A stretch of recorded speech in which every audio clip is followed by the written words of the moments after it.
কেন্দ্রীয় ব্যাংকের নানা পদক্ষেপ এবং প্রবাসীদের ইতিবাচক মনোভাবের কারণে গত মার্চে রেকর্ড পরিমাণ রেমিটেন্স এসেছে। একক মাস হিসেবে 2025 সালের মার্চে $3.29 বিলিয়ন রেমিটেন্স বাংলাদেশে এসেছে, যা বাংলাদেশি মুদ্রায় 40,138 কোটি টাকার সমান।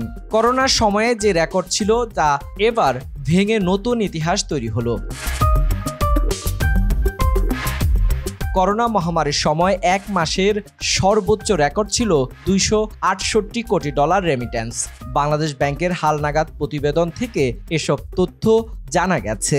কেন্দ্রীয় ব্যাংকের তথ্য অনুযায়ী গত মার্চ মাসে রেমিটেন্স এসেছে $329 কোটি বা $3.29 বিলিয়ন বাংলাদেশি মুদ্রায়, যার পরিমাণ 40,138 কোটি টাকা। সে হিসাবে প্রতিদিন প্রায় $11 কোটি রেমিটেন্স এসেছে। ইতিপূর্বে এত রেমিটেন্স প্রবাহ আর কখনো দেখা যায়নি।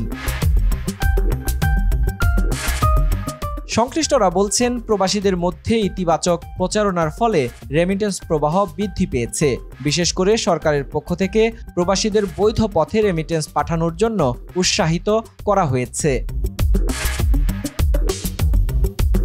এছাড়া খোলা বাজারের মতো ব্যাংকেও রেমিটেন্সের ডলারের দাম পাওয়া যাচ্ছে, যা প্রবাসীদের বৈধ পথে রেমিটেন্স পাঠাতে উৎসাহিত করেছে। রেমিটেন্স বাড়ানোর জন্য সরকারের বিভিন্ন পদক্ষেপও ভূমিকা রেখেছে। বাংলাদেশ ব্যাংক ও সরকারের একাধিক পদক্ষেপের পর, বিশেষ করে সরকারের পালাবদলের পর রেমিটেন্স প্রবাহে ধারাবাহিক বৃদ্ধি দেখা গেছে। হুন্ডি কারবারিদের দৌরাত্ম্য কমিয়ে আনতে এই পদক্ষেপগুলো গুরুত্বপূর্ণ ভূমিকা পালন করেছে। এর ফলে সরকার ও বাংলাদেশ ব্যাংকের উদ্যোগের কারণে বৈধ রেমিটেন্স পাঠানোর প্রবণতা বেড়েছে। ব্যাংক সূত্রে জানা গেছে, 2020 সালে করোনার পরিস্থিতিতে জুলাই মাসে $2.59 বিলিয়ন রেমিটেন্স এসেছিল। সেই রেকর্ড ভেঙে 2024 সালের ডিসেম্বরে রেমিটেন্স আসে প্রায় $268 কোটি। এবছর মার্চ মাসে সেই রেকর্ড অতিক্রম করে নতুন ইতিহাস তৈরি হলো। জানা গেছে, দীর্ঘদিন ধরে রেমিটেন্স বাড়াতে কেন্দ্রীয় ব্যাংক একের পর এক পদক্ষেপ নেয়। পাশাপাশি সরকার নীতিগত সহায়তা এবং প্রবাসীদের মধ্যে ইতিবাচক প্রচারণা চালায়। কিন্তু হুন্ডি কারবারিদের দৌরাত্ম্যের কারণে রেমিটেন্স প্রবাহ খুব একটা বাড়তে দেখা যায়নি। এক মাসে খানিকটা বাড়লেও পরের মাসে তা আবার কমেছে। তবে গত আগস্ট মাসে সরকারের পালাবদলের পরই ধারাবাহিকভাবে বেড়ে যায় রেমিটেন্সের গতি। অন্যদিকে খোলা বাজারের মতোই ব্যাংকে রেমিটেন্স ডলারের দাম পাওয়া যাচ্ছে। এসব কারণে প্রবাসীরা বৈধ পথে রেমিটেন্স পাঠাতে আগ্রহ দেখাচ্ছে। বাংলাদেশ ব্যাংকের তথ্য বলছে, চলতি 2024-25 অর্থ বছরের প্রথম মাস জুলাইয়ে $191 কোটি 38 লাখ রেমিটেন্স এসেছে এবং আগস্টে যার পরিমাণ ছিল $222 কোটি 13 লাখ 20 হাজার মার্কিন ডলার। সেপ্টেম্বরে $240 কোটি 41 লাখ, অক্টোবরে $239 কোটি 50 লাখ, নভেম্বর মাসে $220 কোটি, ডিসেম্বরে $268 কোটি, জানুয়ারিতে $219 কোটি এবং ফেব্রুয়ারিতে $253 কোটি।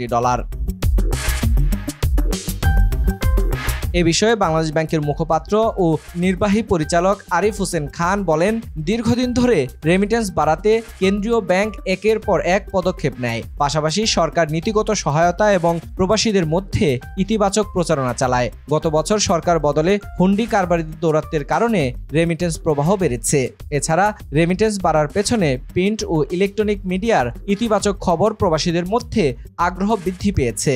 এসব কারণে প্রবাসীরা বৈধ পথে রেমিটেন্স পাঠাতে আগ্রহ দেখাচ্ছে।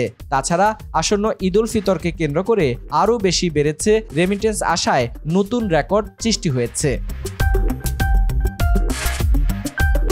দেশভেদে রেমিটেন্স প্রবাহ। রেমিটেন্স প্রবাহের ক্ষেত্রে কিছু দেশের অবদান উল্লেখযোগ্য। মধ্যপ্রাচ্য থেকে প্রায় 50% রেমিটেন্স এসেছে, বিশেষত সৌদি আরব, সংযুক্ত আরব আমিরাত, ইউএই এবং কুয়েত থেকে। যুক্তরাজ্য এবং ইউরোপের অন্যান্য দেশগুলো থেকেও উল্লেখযোগ্য পরিমাণ রেমিটেন্স এসেছে। যুক্তরাষ্ট্র থেকেও রেমিটেন্সের প্রবাহ বৃদ্ধি পেয়েছে, বিশেষত বাংলাদেশের মার্কিন প্রবাসী জনগণের মাধ্যমে।